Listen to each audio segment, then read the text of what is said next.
Hello guys, kumusta po sa inyo lahat? So for today's video ay samahan niyo po ako magluto nitong adobong tambakol na isda with fried garlic. Nako guys, super yummy nito guys. Kaya kung ako po sa inyo, try nyo na din po itong lutuin at hindi po kayo magsisisi.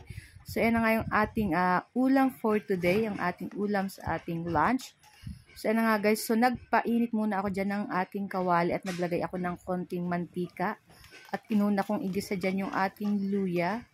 Ayan. And pagkatas ng ating luya, syempre pag nag-amoy-amoy na yung aromatic ng ating luya, isunod na natin dyan yung ating bawang. So gumamit nga po pala ako dyan ng 5 cloves ng bawang or garlic.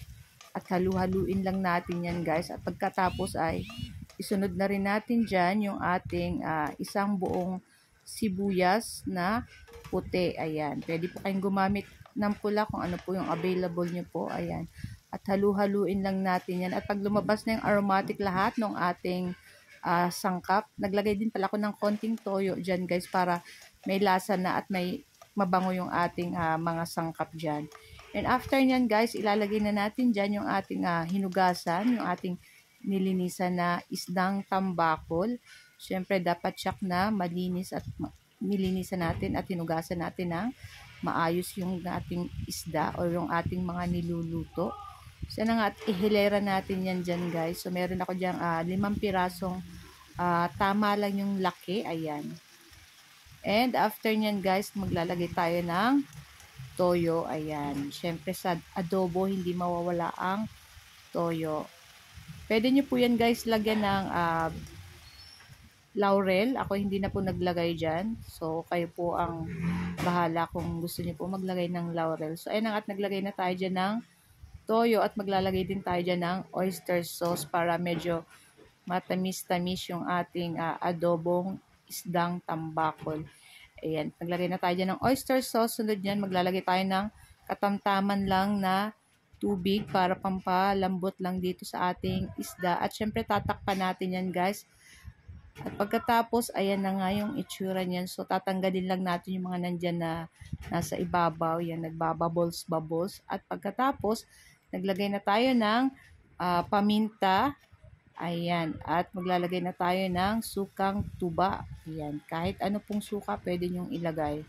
Ako po hindi nawawala ng sukang tuba kasi masarap po yan sa mga ating niluluto. Napakabango niyan, guys. And after nyan, guys, maglalagay tayo dyan ng konting sugar para mag-balance sa ating lasa ng ating adobong isda. At naglagay rin pala ako guys ng konting liquid seasoning, siguro mga 1 kutsara lang naman. So pwede nyo naman pong hindi lagyan kung ayaw nyo po. Pero para sa akin pampadagdag pa yan ng lasa at sarap.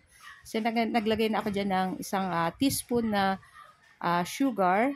Ayan, napakasarap nito guys. Siyempre, minsan nakakasawa din pong kumain lagi ng meat. Kaya kailangan kumain natin ng isda at gulay. Siguro bukas meat naman kami. So, alternate lang guys. So, ayun na nga at medyo papakatikatihin lang natin ng konti yung sabaw nitong ating adobong isda. Mga ilang minuto lang yan guys ay maluluto na rin naman yan guys. So, kayo po ba guys ay anong lunch nyo today? Ayan. Share nyo po uli sa akin, syempre. So, ayun na nga at nagkati-kati na yung sabaw niyan guys. Medyo lumapot-lapot na. At pwede na natin yung patayin guys. At syempre kumuha na tayo ng ating plato or ng mangkok at i-transfer na natin yan guys. So ayun na nga at nilagay na natin dyan sa ating plato. Ngayon guys maglalagay tayo dyan ng fried na garlic. Ayan, fried na garlic para pampasarap lalo dito sa ating adobong isdang tambakol. Nako, try nyo lang po ito guys at napakasarap.